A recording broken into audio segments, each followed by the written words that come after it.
Have you ever stopped to think about how much your passport controls your life? Not your personality, not your skills, not your intelligence, just the country you happen to be born into. Because while some people can book a last minute flight to almost anywhere in the world with barely any paperwork, others spend months applying for visas, getting rejected, paying expensive application fees, or never even getting the opportunity to travel in the first place. And I think this is one of the biggest conversations missing from modern travel culture today. We romanticize the idea of being a global citizen. We glorify freedom, mobility, spontaneity, and borderless lifestyle. But the reality is, travel freedom is not equal. Your passport is one of the most unequal documents in the world. My name is Kiara, and welcome back to another episode of Put the Guidebook Down. Today, we're talking about passport privilege, visa inequality, and how nationality quietly reshapes the entire way we experience travel. From the way we cross borders, to the opportunities we're given, to even the confidence that we carry when booking our trip abroad. And this episode is not supposed to cause any guilty feelings. It's not about politics. It's about awareness and starting a conversation. Because once you start noticing mobility, inequality, you realize that freedom of movement is not universal. It's inherited. So we're going to start this episode off by talking about the illusion of equal travel freedom. I think one of the biggest myths in travel culture is the idea that travel is equally accessible to everyone if they just want it enough. We hear phrases like, just book the flight, anyone can travel, the world is open, all the time on social media. I mean, I was just scrolling right before recording this episode and I saw probably 5 pop up into my feed. And phrases like these are not actually true because your ability to move through the world depends heavily on what passport you hold. There's actually an entire ranking system called the Henley Passport Index that measures how many countries different passports can enter other countries visa free. And the difference is shocking. So you should definitely check it out because some passports allow access to over 190 countries without needing a visa beforehand, while others allow fewer than 40. Every year, different news articles and agencies release the updated passport ranking to see what are the most powerful passports in the world. So think about that for a second.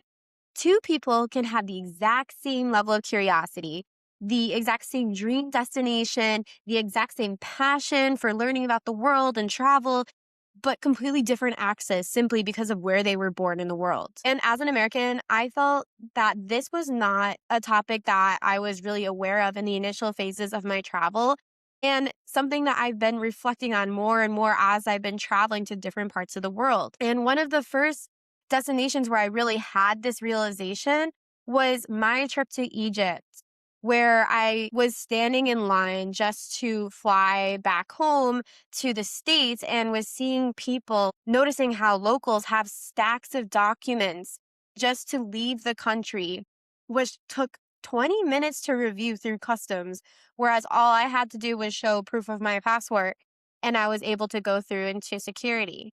The same thing happened when I was coming back from my trip to India. I had been talking with my colleague who was originally a citizen from India, has been living in the States for years, and he was explaining how, despite this, he still has to carry all different levels of documentation from proof of marriage, proof of education, to proof of employment, proof of visa status for India and for the US, so that he can enter back into his home country and return back to the States where he's currently living with his family. Whereas myself and my colleagues, as American citizens, had to file just for one visa, had to show proof of that visa and our passport. We were able to enter the country and then just be able to pass through American customs by showing our passport. And this all goes back to the point of how most Americans, because of this passport privilege, they don't even think about visas. They just assume mobility is normal. But for millions of people, travel is paperwork. Travel is uncertainty. travel is waiting months for approval. And that changes your entire relationship with the world. And I think social media has made this conversation even more distorted because we constantly see these digital nomads, influencers, travel content creators talking about living anywhere in the world or working from anywhere as if that's universally accessible. But globalization moves unevenly. Some people experience borders as suggestions, while others experience them as walls. And according to migration research from organizations like the International Organization for Migration and the Migration Policy Institute, mobility inequality is one of the defining inequalities globalization itself. That line hit me really hard when I first started researching this topic because we often talk about economic inequality, education inequality, healthcare inequality, but mobility inequality shapes opportunity too. Who gets to study abroad? Who gets international work experience? Who builds global networks? Who learns languages through immersion? Who gets exposed to different perspectives? Travel freedom affects all of that. And I think many Western travelers, especially Americans, Canadians, Europeans, Australians, don't fully realize how much privilege is built into their mobility until they either lose access somewhere or start talking to people whose travel experiences look completely different, or they're traveling to their first country that actually requires their own stack of paperwork in order to be admitted past customs. Because for some people, crossing a border into a new country is exciting, but for others, it's terrifying. And that emotional difference matters. So let's take a moment to move beyond the logistics talk and fact citing for a second and talk more about that emotional side of borders. Because airports are not all equal experiences for people, and people don't talk about this enough. For many travelers from stronger passport countries, airports are inconvenient, stressful, maybe annoying sometimes. But for others, airports and customs are deeply emotional spaces because they're places of interrogation, suspicion, fear, humiliation for some groups, and just overall uncertainty about whether they're going to be allowed in or not. Some travelers walk through immigration confidently without even thinking about it just by flashing their passport, as mentioned earlier, while others rehearse the answers in their heads before they reach the officer, just because of the fact that it's an interrogation for some of them. They could have done all of the paperwork that they needed to do, but the minute that they get up to the officer, they're still going to have to be questioned. And that is stressful for anyone. Studies from migration researchers have shown that visa approval rates, border scrutiny, and mobility experiences vary significantly depending on nationality and region. And while governments justify this through security frameworks, the lived experiences still creates unequal emotional realities around travel. And as an American, I've had that experience, especially since, as in one of my previous episodes, even if we don't want to admit it, politics does have some influence over our travel, even if we choose not to participate in it. I've had instances where, depending on where American politics was at that time period, when entering certain countries where there were discussions between their country with the American government, it created a sense of suspicion from their government when I was entering the country about what my intentions were for traveling, how long I was staying there, and being interrogated about where I'm staying, who I'm staying with, what exactly I'm going to be doing, etc. And that was also one of my experiences where I'm like, people have to go through this while traveling to every country. And it can be a lot. I also know there was one time where I was traveling and one of my passport stamps got stamped incorrectly, which resulted in people being confused in the system about where I was traveling from, how I crossed into one of the other borders, etc. And it all came down to one of the other border officers in the country I was coming from not stamping my passport correctly, which then resulted in my interrogation. And that was an hour-long experience with me being really confused. Now imagine that you don't speak the local language and you're speaking in your second or third language. That adds a whole other level of stress. These experiences made me realize that freedom of movement shapes your confidence in worldwide view in ways we rarely acknowledge. And honestly, this is why I sometimes struggle with the hyper romanticized global citizen or digital nomad branding online. Because some people can become global citizens easily, while others are blocked from participating in that identity entirely. Even study abroad opportunities reflect this imbalance. Research from organizations like the Institute of International Education consistently shows disparities in who has access to international exchange opportunities and experiences, and that affects representation too. Whose voices become travel creators? Whose perspectives dominate travel media and social media? Whose stories get told? Usually the people who can move the easiest. And I think that's why so much travel content online feels so westernized this day and age, because mobility itself is unequal. Some travelers collect passport stamps, others collect interrogations and stress. It's unfair. And that sentence might sound dramatic, but for many people, it's true. Now, I want to connect this conversation back to something I've discussed in several of my previous episodes: digital nomadism.